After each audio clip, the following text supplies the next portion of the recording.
بسم اللہ الرحمن الرحیم۔ اعوذ باللہ من الشیطان الرجیم، بسم اللہ الرحمن الرحیم۔ عزیز طلباء کرام، السلام علیکم ورحمۃ اللہ وبرکاتہ۔ امید ہے آپ سب خیر و عافیت سے ہوں گے۔ جواہر البلاغہ حصہ اول، سبق نمبر 116۔ جیسا کہ آپ عزیزان جانتے ہیں، باب تاثر ایجاز، اتناب اور مساوات کے بارے میں ہے۔ بحث اول میں ہم ایجاز کے بارے میں تفصیل سے پڑھ چکے ہیں۔ آخر میں ایک چھوٹا سا پیراگراف ہے کہ جو دواعی ایجاز سے متعلق ہے۔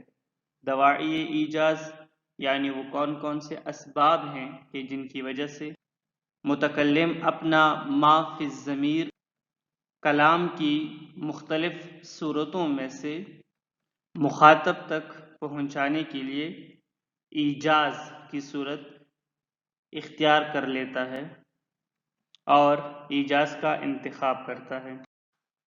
دواعی ایجاز، دواعی ایجاز یعنی وہ اسباب کہ جن کی بنا پر کلام کو ایجاز کی صورت میں لایا جاتا ہے۔ دواعی ایجاز بہت زیادہ ہیں، جن میں سے بعض کو صاحب کتاب نے یہاں بیان کیا ہے۔ کبھی کبھار بات کو یاد رکھنے میں آسانی کے لیے ایجاز کی صورت اختیار کی جاتی ہے۔ اسی طرح کبھی کبھار کلام کو سمجھانے اور سمجھنے میں آسانی کے لیے ایجاز کی صورت اختیار کی جاتی ہے۔ اسی طرح بعض دفعہ جب مقام ہی مختصر کلام کا ہو، یعنی مقام ہی ایسا ہے کہ جو تقاضا کر رہا ہے، حال ہی ایسا ہے کہ جو تقاضا کر رہا ہے کہ یہاں پر کلام مختصر ہونا چاہیے۔ کبھی کبھار بات کو باقیوں سے یعنی باقی افراد سے مخفی رکھنے کے لیے بھی ایجاز کیا جاتا ہے کہ جن تک آپ بات پہنچانا نہیں چاہتے۔ اسی طرح کبھی کبھار انسان پریشانی کی حالت میں ہوتا ہے، تو جب انسان پریشانی کی حالت میں ہوتا ہے تو پریشانی کی وجہ سے پھر وہ انسان کلام مختصر کرتا ہے، پھر وہ ایجاز کی صورت اختیار کرتا ہے، ایسا کلام کرتا ہے کہ جو کم ہو لیکن اس کا مطلب جو ہے وہ زیادہ ہو۔ بعض مقامات پر ایجاز ترجیح رکھتا ہے، اگرچہ کسی اور صورت میں بھی کلام لایا جا سکتا ہے۔ یعنی بعض مقامات ایسے ہیں کہ جو مقامات ہیں ہی ایجاز کے، وہاں پر فصیح و بلیغ کلام ایجاز والا ہی ہے، ہم کسی اور طریقے سے کلام کریں گے تو وہ فصیح ہی شمار نہیں ہوگا، وہ بلیغ ہی شمار نہیں ہوگا۔ لیکن کبھی کبھار ایسا ہے کہ آپ کوئی اور راستہ بھی اختیار کر سکتے ہیں، آپ کلام میں سے کوئی اور صورت بھی اختیار کر سکتے ہیں اپنا ما فی ضمیر پہنچانے کے لیے، وہ بھی بلیغ ہوگا۔ لیکن اگر آپ ایجاز کو اختیار کریں گے تو وہ زیادہ بلیغ ہے۔ مثلا طلب رحم کے لیے مقام جب شکوے کا ہو، آپ جب کسی سے شکوہ کرنا چاہتے ہیں تو ایجاز بہترین ہے۔ کسی سے معذرت خواہی کرنا ہو تو اس صورت میں بھی ایجاز کو ترجیح حاصل ہے۔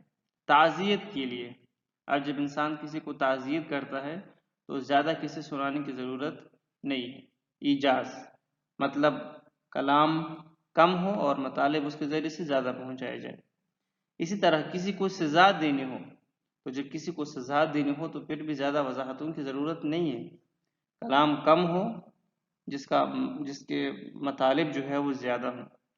کسی سے وعدہ کرنا یعنی کسی کو بشارت دینا، وعد جسے کہا جاتا ہے عربی میں، وعد یعنی کسی سے وعدہ کرنا، کسی کو بشارت دینا، تو اس کے لیے بھی ایجاز کی جو صورت ہے وہ بہترین ہے۔ اسی طرح کسی کو دھمکی دینا، ایک دفعہ ہوتا ہے کسی کو بشارت دینا وعد، اور ایک دفعہ ہے وعید یعنی کسی کو دھمکی دینا، کسی کو ڈرانا دھمکانا، تو اس کے لیے بھی ایجاز کی جو صورت ہے وہ بہتر ہے۔ آپ نے دیکھا ہے نا قرآن مجید میں خدا نے وعدے بھی دیے ہیں مومنین کو، بلکہ انسان کو، اور ساتھ ہی کہ انسان کو ڈرایا اور دھمکایا بھی ہے۔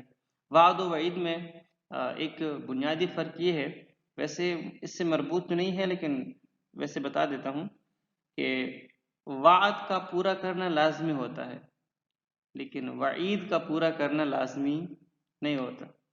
اگر کوئی آپ سے وعدہ کرتا ہے تو ضروری ہے کہ وہ پورا بھی کرے۔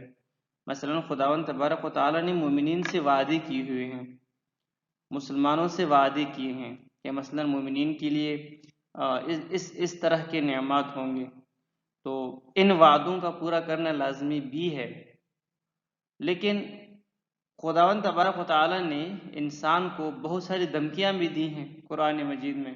آپ دیکھتے ہیں کفار کو، مشرکین کو، گناہ گاروں کو بڑی بڑی دھمکیاں بھی دی ہیں، قانون شکنوں کو۔ اب اس میں کوئی شک نہیں ہے کہ خدا مجرمین کو عذاب تو دے گا جو دھمکیاں دی ہیں، لیکن ضروری نہیں ہے کہ خداوند تبارک و تعالیٰ یعنی خامخواہ ان دھمکیوں پر عمل پیرا بھی ہو، وہ دھمکیاں یعنی عملی طور پر ان پر عمل بھی کرے اور اس طرح کا عذاب دے بھی۔ ضروری نہیں ہے، ہو سکتا ہے کسی مجرم کو خدا معاف کرے، لیکن ایسا نہیں ہو سکتا کہ کسی مومن کو خدا وہ نعمت نہ دے جس نعمت کا وہ مستحق ہو اور جس نعمت کا وعدہ اس سے کیا گیا ہو۔ ایسا ممکن نہیں ہے۔ لیکن جو خداوند تبارک و تعالیٰ نے کیا نام ہے دھمکیاں دی ہیں، ہو سکتا ہے بعض سزائیں بعض مجرمین کو دے اور بعض خداوند تبارک و تعالیٰ معاف فرمائے۔ لہٰذا وعدے کا پورا کرنا لازمی ہوتا ہے، دھمکی کا پورا کرنا جو ہے وہ لازم نہیں ہے۔ باپ اپنے بچے کو دھمکیاں دیتا رہتا ہے، دھمکی دینا جو ہے ضروری نہیں ہے کہ باپ نے جیسی دھمکی دی ہے وہ پھر پورا بھی کرے۔ اگر آپ نے میری بات نہیں مانی تو میں آپ کے ٹانگیں جو ہے توڑ دوں گا۔ کبھی کبھار باپ بچے سے کہہ دیتا ہے نا کہ اب میں آپ کے ٹانگیں توڑ دوں گا اگر آپ نے میری بات نہیں مانی۔ اب ضروری نہیں ہے کہ وہ اگر وہ بچہ باپ کی بات نہ مانے تو باپ اس کی ٹانگیں بھی توڑ دے، نہیں، وہ ایک دھمکی ہے جو اس کی تعدیب کے لیے اور توجہ دلانے کے لیے دی جاتی ہے۔ کسی کی سرزنش کرنا، اب جب کسی کی سرزنش کرنا ہو تو وہاں پر بھی ایجاز ہی بہترین مقام ہے، بہترین صورت ہے۔ حکومتی مراسلے، حکومتی مراسلوں سے مراد یہ ہے کہ جو مثلا خطوط اور مراسلے حکومتی ہوتے ہیں، ولایتی جو ہوتے ہیں، مثلا لیٹرز، جو حکومتی لیٹرز ہوتے ہیں وہ بھی مختصر ہوتے ہیں اور ہونے بھی چاہیے۔ اس میں بھی یعنی تفصیلی یعنی ضرورت نہیں ہے کہ وہ زیادہ تفصیلی ہو، مختصر ہو تو کافی ہے۔ اسی طرح امر کرنا، آپ کسی کو امر دے رہے ہیں یا آپ کسی کو مثلا روک رہے ہیں نہیں کرنا، تو امر اور نہیں بھی ایجاز کی صورت میں ہو تو بہت بہتر ہے۔ اسی طرح کسی کا شکر ادا کرنا، کسی کو تھینکس کہنا، شکر ادا کرنا، تو شکر ادا کرنے کے لیے بھی ایجاز والی جو صورت ہے وہ سب سے بہتر ہے۔ دواعی الایجاز، وَاعْلَمْ أَنَّ دَوَاعِيَ الْإِيجَاز كَثِيرَةٌ مِنْهَا، فرماتے ہیں کہ دواعی ایجاز تو بہت زیادہ ہیں، وہ اسباب کی جن کی بنا پر کلام کو ایجاز کی صورت میں لایا جاتا ہے وہ تو بہت زیادہ ہیں، البتہ ان میں سے بعض یہ ہیں: تسہیل الحفظ و تقریب الفہم و ضیق المقام و اخفاء الامر علی غیر من ارید افہامہ والضجر والسامہ۔ دواعی ایجاز کہ جن کی وجہ سے کلام کو ایجاز کی صورت میں لایا جاتا ہے، ان میں سے ایک یہ ہے کہ آپ چاہتے ہیں کہ آسانی سے جو مخاطب ہے وہ بات کو یاد رکھے، اسی طرح آپ چاہتے ہیں کہ وہ اچھی طرح بات کو سمجھ سکے، یعنی کلام کو سمجھانے اور سمجھنے میں آسانی ہو، تو وہاں پر بھی ایجاز کی صورت میں کلام کو لایا جاتا ہے۔ اسی طرح جب مقام ہی ایسا ہے کہ یہاں پر کلام کم ہو تو وہاں پر بھی ایجاز کی صورت اختیار کی جاتی ہے۔ یا آپ چاہتے ہیں کہ جو بات آپ پہنچانا چاہتے ہیں وہ فقط جو مقصود ہے کہ میں فلان بندے تک یہ بات پہنچاؤں، آپ فقط اسی تک پہنچائیں، باقیوں تک آپ نہ پہنچائیں، باقی نہ سمجھ سکے اس بات کو، تو وہاں پر بھی ایجاز کی صورت بہتر ہے۔ اگر جتنا کلام ہے اتنا ہی آپ مثلا لے کر آئیں گے الفاظ کو بھی، تو باقی بھی سمجھ جائیں گے۔ مثلا ایک بندہ ہے، 5 افراد بیٹھے ہوئے ہیں، ان میں سے ایک بندہ ہے جس کو آپ نے یہ بتانا ہے کہ علی آ گئے ہیں، تو آپ فقط اتنا کہتے ہیں کہ آ گئے ہیں۔ اب آپ یہ نہیں بتاتے کہ علی آ گئے ہیں، علی لفظ علی کو آپ حذف کر دیتے ہیں، کیوں؟ تاکہ فقط یہی سمجھے اور نہ سمجھیں۔ اسی طرح جب انسان کا دل تنگ ہو اور انسان پریشانی کی صورت میں ہو تو وہاں پر بھی ضروری ہے کہ انسان ایجاز کی صورت اختیار کرے۔ وَيُسْتَحْسَنُ الْإِيجَازُ فِي الْإِسْتِعْطَافِ وَشِكْوَى الْحَالِ وَالِاعْتِذَارَاتِ وَالتَّعْزِيَّةِ وَالْعِتَابِ وَالْوَعْدِ وَالْوَعِيدِ وَالتَّوْبِيخِ وَرَسَائِلِ طَلَبِ الْخِرَاجِ وَالْجِبَايَةِ الْأَمْوَالِ ورسائل الملوك في أوقات الحرب إلى الولاة والأوامر والنواهي الملكية والشكر على النعم۔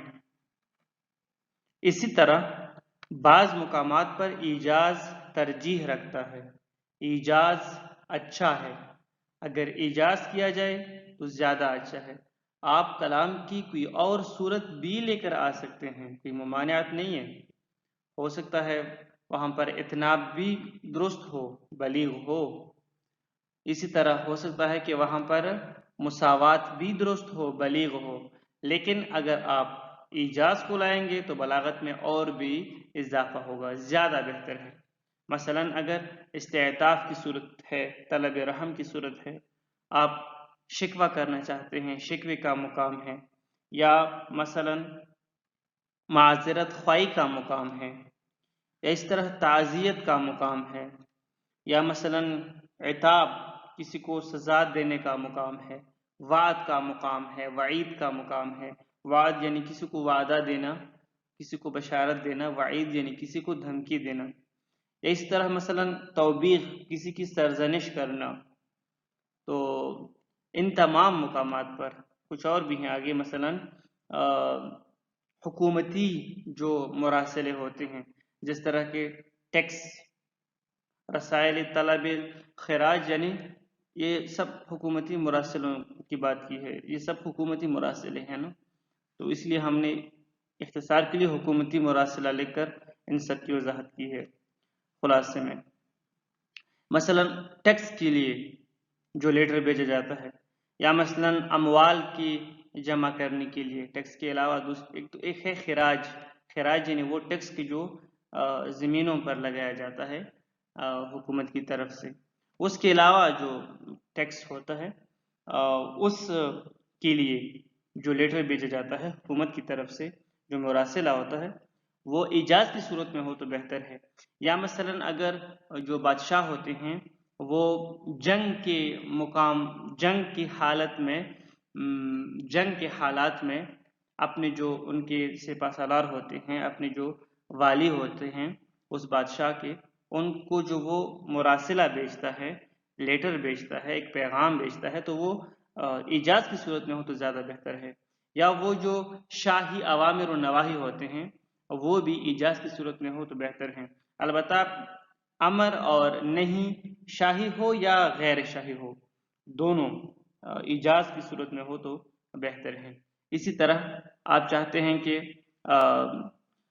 کسی نے آپ کو کوئی نعمت دی ہے، کوئی گفٹ دیا ہے، کچھ بھی دیا ہوا ہے، آپ پر کسی نے کوئی احسان کیا ہے، تو آپ چاہتے ہیں کہ اس کا شکر ادا کریں، تو وہ بھی اگر ایجاز کی صورت میں ہو تو زیادہ بہتر ہے۔ وَمَرْجِعُكَ فِي إِدْرَاكِ أَسْرَارِ بَلَاغَةِ الْإِيجَاز إِلَى ذَوْقِ الْأَدَبِ وَالْإِحْسَاسِ الرُّوحِي۔ فرماتے ہیں کہ ہمیں کہاں سے معلوم ہو کہ یہاں پر ہم ایجاز کریں اور یہاں پر ہم ایجاز نہ کریں، کہاں پر ایجاز کی وجہ سے کلام پر اثر بن جاتا ہے اور کہاں پر پر اثر نہیں بنتا۔ اس اسرار بلاغت الایجاز یعنی بلاغت ایجاز کے راز، وہ لطیف نکات، بلاغی اغراض، وہ کہاں سے ہمیں پتہ چلے گا؟ تو فرماتے ہیں کہ ذوق ادبی، ذوق سلیم، احساس روحی، یعنی یہاں پر ذوق سلیم ہی ہے کہ جس کے ذریعے سے ہم سمجھ سکتے ہیں کہ کہاں پر ایجاز میں اغراض بلاغی ہیں اور کون کون سے ہیں۔